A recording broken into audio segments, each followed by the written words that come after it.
Welcome back to my channel and this is bidding. तो आज देखेंगे एक सवाल, और सवाल कुछ इसी प्रकार का है कि, और यह सवाल बहुत बार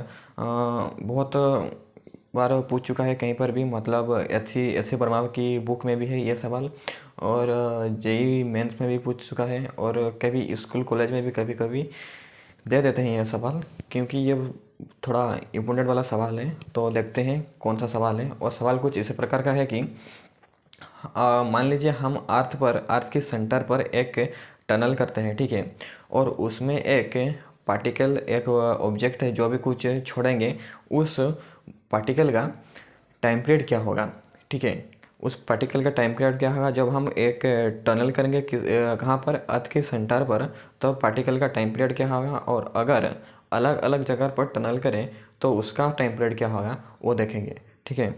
तो चलो देखते हैं। तो मान लीजिए ये एक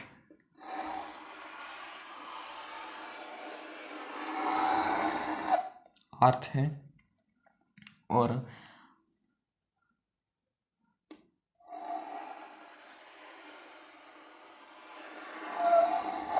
ठीक है, और एक बात बोल देता हूँ कि ग्रेविटेशन में आप पढ़े होंगे कि अर्थ की सरफेस पर जो ग्रेविटी होता है, और अर्थ की अंदर पर ग्रेविटी चेंज होती रहती है, ठीक है।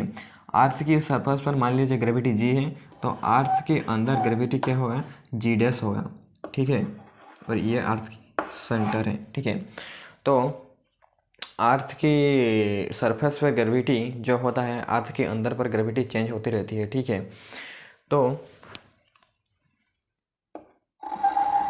ये उसका रेडियस है। तो देखते हैं एट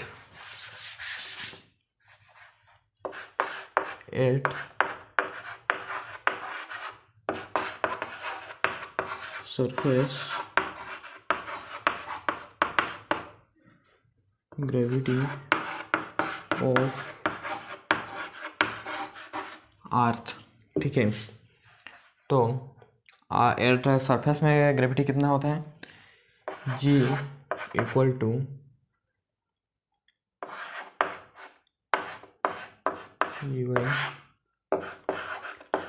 आर स्क्वायर होता है, ये सबको पता है। और यहाँ पर हमारा here M is mass of the earth and R is the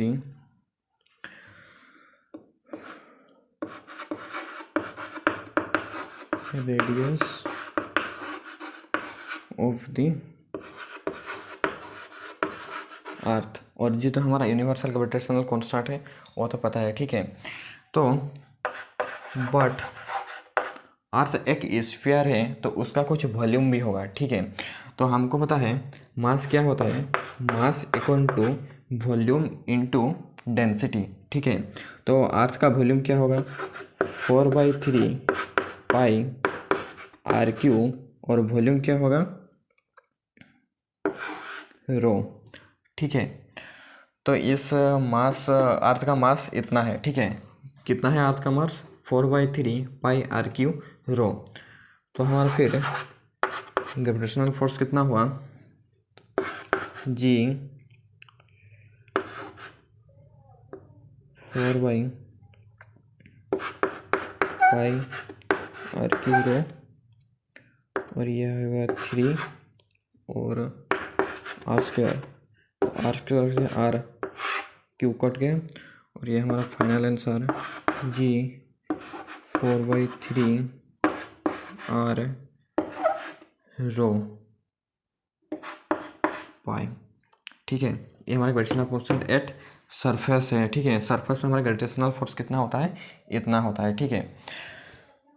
तो मान लीजिए हम अब टनल करेंगे अर्थ पर, ठीक।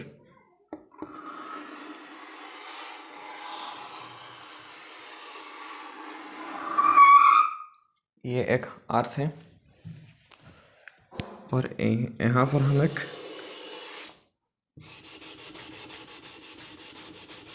टनल कर देते हैं।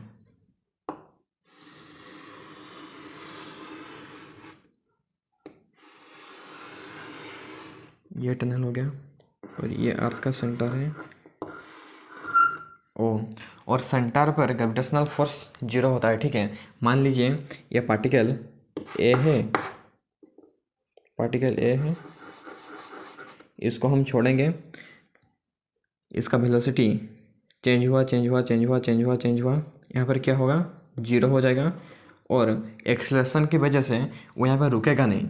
ठीक है, नीचे आएगा, यहाँ पर फिर उसका जो वेलोसिटी है 0 हो जाएगा। फिर वेलोसिटी, हाँ, यहाँ पर क्या हो जाएगा, वेलोसिटी 0 हो जाएगा। फिर ये ऊपर जाएगा, यहाँ पर फिर 0 हो जाएगा और एक्सेलरेशन के कारण ये यहाँ पर रुकेगा नहीं, फिर ऊपर जाएगा। ठीक है, तो ये हमारा क्या है, सेंटर है। तो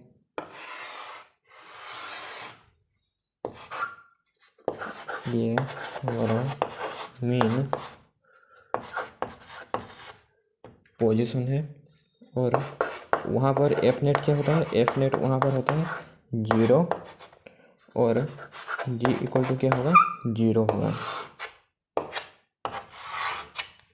ठीक है, तो मान लीजिए पार्टिकल यहाँ पर कुछ डिस्टेंस गया है। ठीक है, यहाँ तक गया और अर्थ के अंदर ग्रेविटी जो होता है वो चेंज होता है। तो मान लीजिए ग्रेविटी क्या होगा, जी डैश, और पार्टिकल का मास क्या होगा, एम होगा, और वो ऊपर की तरफ जाएगा लेकिन फोर्स क्या हो, वो नीचे की तरफ लगेगा। ठीक है, वो पार्टिकल ऊपर की तरफ जाने की कोशिश कर रहा है, ऊपर जाएगा भी लेकिन वो जो उसका फोर्स है नीचे की तरफ लगेगा। इसलिए हम यहाँ पर क्या करेंगे, एक माइनस क्या है, माइनस वो डायरेक्शन बता रहा है कि पार्टिकल फोर्स नीचे की तरफ लग रहा है। ठीक है, तो मान लीजिए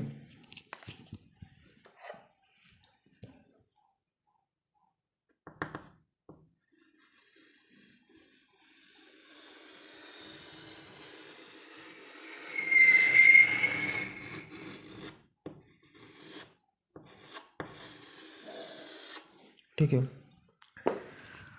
तो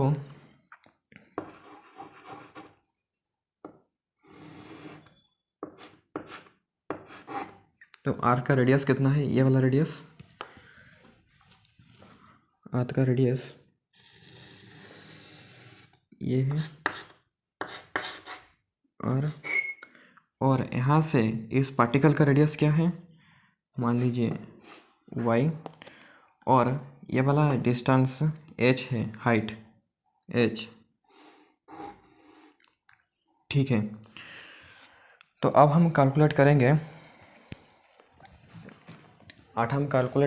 यहाँ पर अब हम कैलकुलेट करेंगे यहाँ पर पार्टिकल का ग्रेविटेशनल फोर्स कितना है। ठीक है, तो अब हम कैलकुलेट करेंगे at the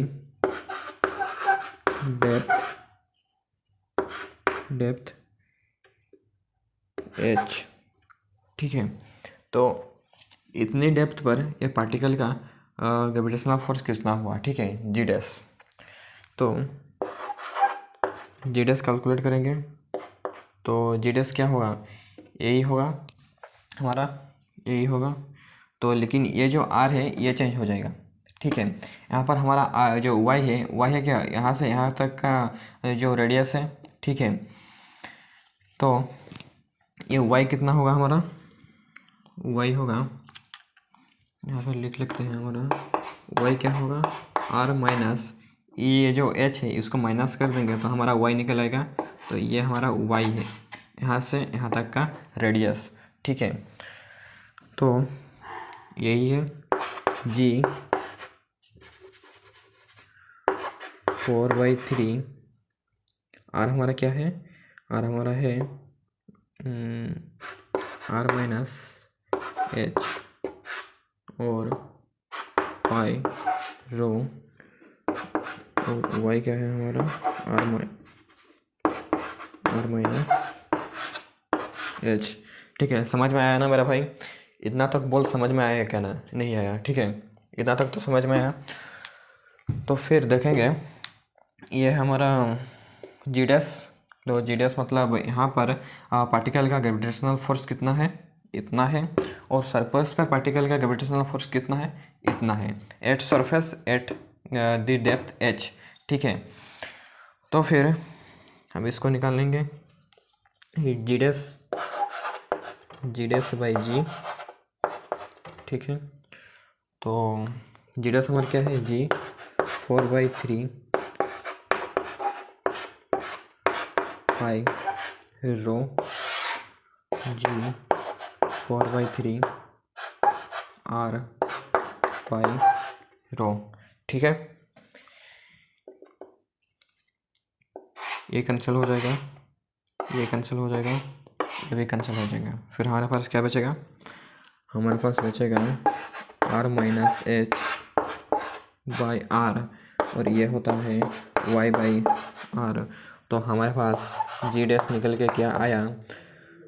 ji Y by r, और फोर्स नीचे की तरफ लगेगा तो एक माइनस साइन। तो जी डैश हमारे पास इतना निकल के आ गया। ठीक है, जी डैश हमारे पास इतना है और जी हमारे पास इतना है। यहीं तक समझ में आया या नहीं बोल? ठीक है, समझ आया मेरा भाई? तो इससे फिर आगे चलते हैं।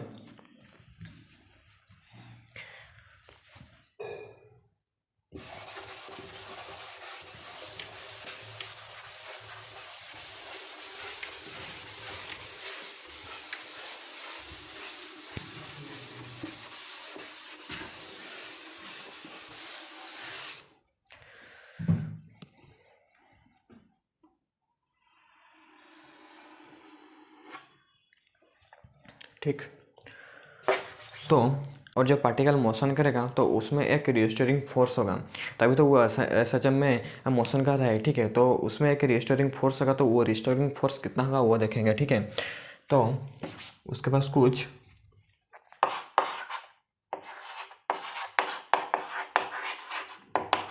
रिस्टोरिंग फोर्स होगा। ठीक है, वो कितना होगा? F equal to minus M g. और माइनस क्या बता रहा है? माइनस हमको बता रहा है कि वो नीचे की तरफ फोर्स लग रहा है। ठीक है, तो माइनस साइन हमको बता रहा है वो नीचे की तरफ उसका फोर्स लग रहा है। ठीक है, तो F equal to minus m, और जी डैश का वैल्यू कितना था हमारे पास? जी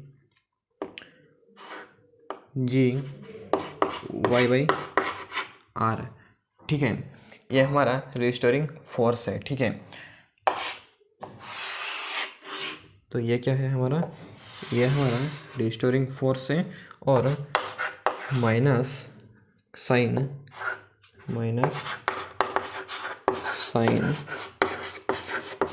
means body, minus sign means होगा फोर्स एक्ट इन क्या? एक्ट इन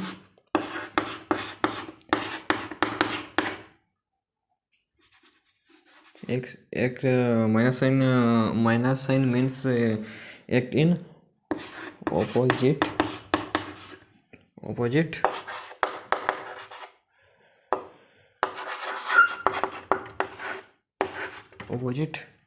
डायरेक्शन। ठीक है, अपोजिट डायरेक्शन। ठीक, तो फिर हम अब निकालेंगे एक्सलेशन। ठीक है, वो पार्टिकल में कितना एक्सलेशन हो रहा है। ठीक है, तो एक्सलेशन ऑफ ए बॉडी। ठीक है, मैं पार्टिकल बॉडी जो भी आप बोल सकते हो, एक्सलेशन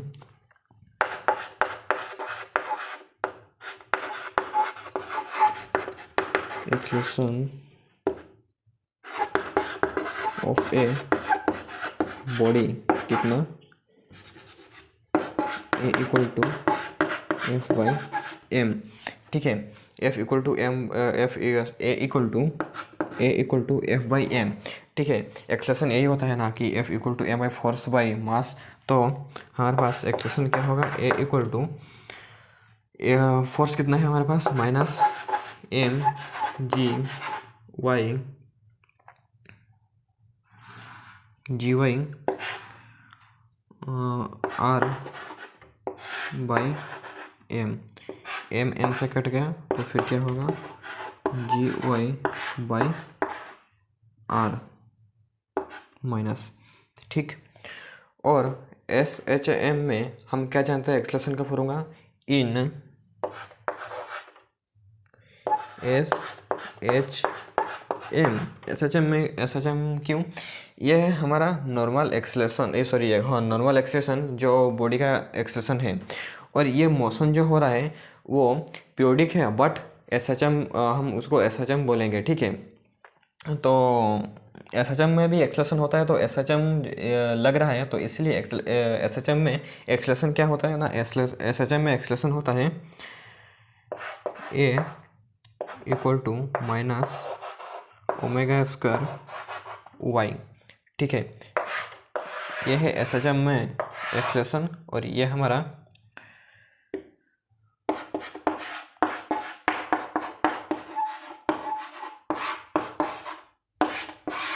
नॉर्मल एक्सलेशन जो लग रहा है वो एस एच एम का एक्सलेशन है। फिर इस दोनों को हम इक्वेट कर देंगे, इक्वल कर देंगे, फिर देखते हैं क्या निकलता है, ठीक।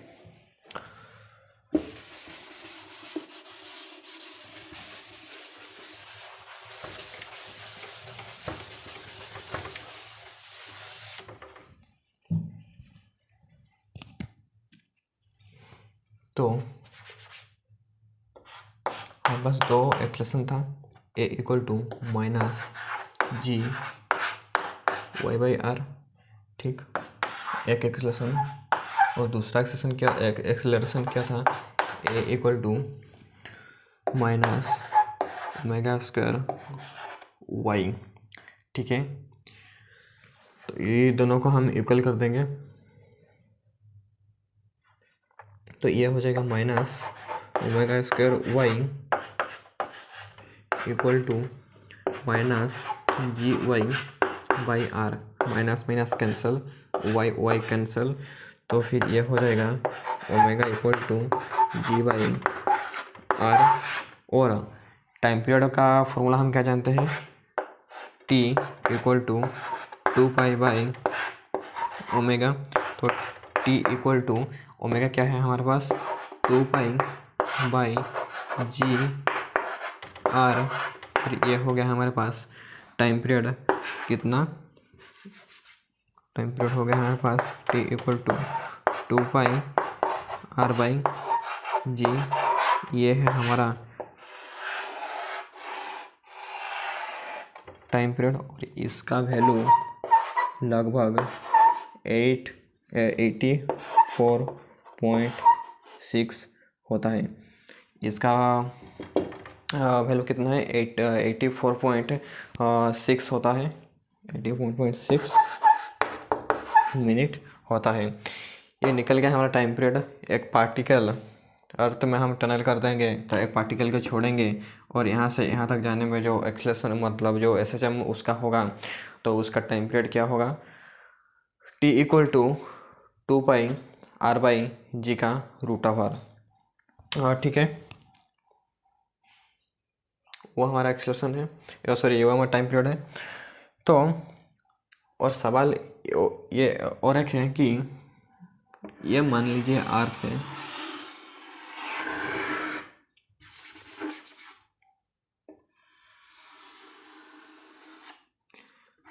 हम सेंटर पर टनल नहीं करके अगर हम और किसी जगह पर करेंगे तो फिर क्या होगा, तो फिर भी टाइम पीरियड हमारा वही निकलेगा, टाइम पीरियड हमारा सेम में होगा। आप सेंटर पर करिए और जहाँ पर भी करिए वो टाइम पीरियड हमारा सेम ही रहता है, ठीक है।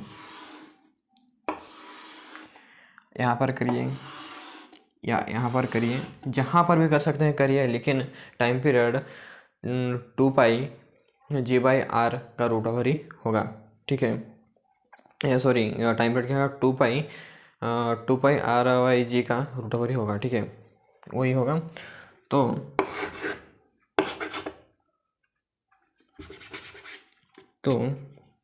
यहाँ से क्या निकलेगा,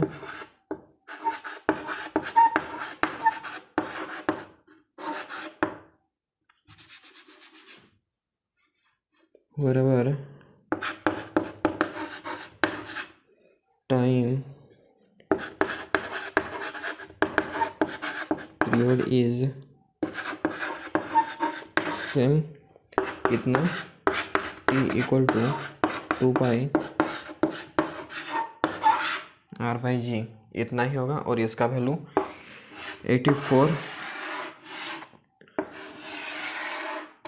84.6 मिनट होता है, लगभग 1 घंटा 24 मिनट या कितना होगा। ठीक है, तो टाइम पीरियड तो सेम होगा, लेकिन इसका जो इसका जो एक्सलेशन है वो हर जगह पर अलग अलग होगा। कैसे? यहाँ पर देखिए, जी और आर हमारा कांस्टेंट है, तो इसका मतलब क्या है, आर डायरेक्टली प्रोपोर्शनल टू